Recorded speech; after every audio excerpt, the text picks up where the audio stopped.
Hello दोस्तों, आप सबको नमस्कार, प्रणाम करती हूँ। मैं एक कहानी लेकर के आई हूँ।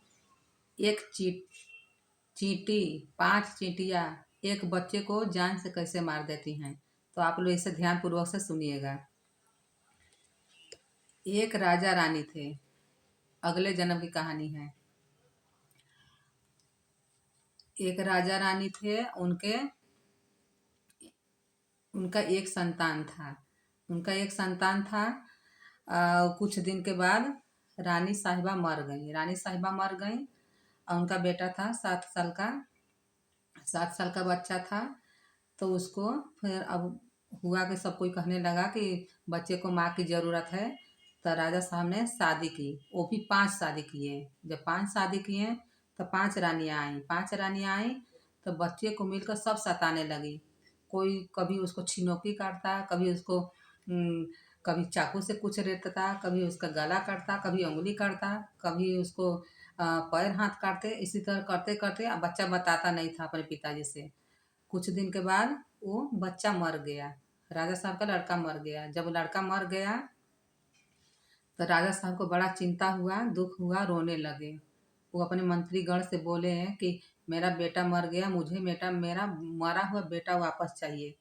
तो सब कोई कह रहा है कि ये विधि का विधान, मरा हुआ चीज़ कभी भी कोई व्यक्ति वापस नहीं आ सकता है।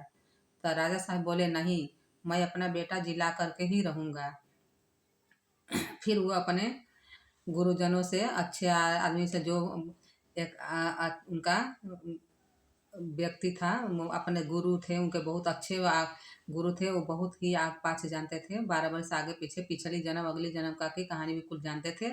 तो उनको बुलाए बुलाए और पूछने लगे, महात्मा मेरा बेटा मर गया है, मेरा बेटा को आप जिला दीजिए, चाहे कुछ भी करिए, मेरा बेटा जिला दीजिए। महात्मा जी बोले कि नहीं, ऐसा नहीं हो सकता है। बेटा आपका मर गया, जितने दिन का था मेहमान आपका हो गया, हो से कर्जा आपको खाया होगा, भरने के लिए आया, बेटा आपका मर गया, वो वापस नहीं आ सकता। नहीं, किसी तरह करके मेरे बेटे को जीवन दान दे दीजिए, राजा जी बोल रहे हैं। तो महात्मा जी फिर अपना पानी वानी छीट करके बच्चे को जीवित कर दिए। बोले कि बेटा आपका सिर्फ क्षण भर के लिए जिएगा, फिर वो मर जाएगा। कहते ठीक है, क्षण भर के लिए जिए, लेकिन मैं उससे बात तो कर लूँगी एक पल। तो राजा साहब के बोले कि ठीक है, मेरा बेटा को जिला दीजिए। महात्मा बोले ठीक है। उनको बेटा को राजा साहब के बेटा को महात्मा जी कुछ मंत्र वंत्र पढ़ के पानी उनका छींटा मारे, उनका बेटा जी गया तो उठ रहा है।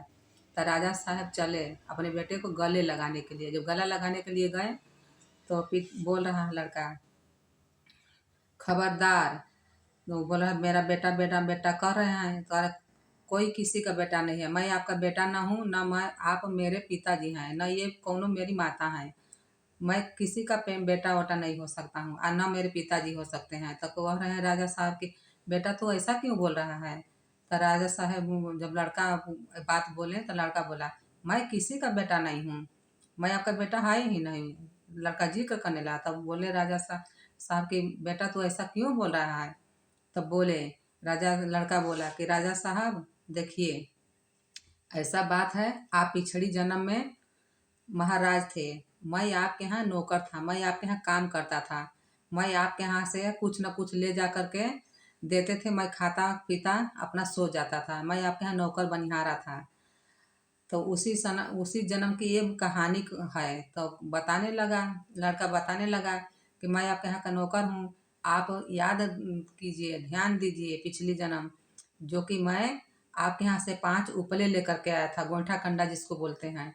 उसमें मैंने 5 रोटियां बनाई। 5 रोटियां, बहुत सारी गोईठा में चिटिया थी, मैं सबको झाड़ दिया, सब निकल गई, लेकिन 5 उपले में 5 चिटिया रह गई थी। मैं उसको अंधेरे में देख नहीं पाया, उसको जला दिया। 5 चिटिया मर गई। वही 5 चिटिया हैं जो आपकी पत्नी बनी है और मेरी माता बनी है।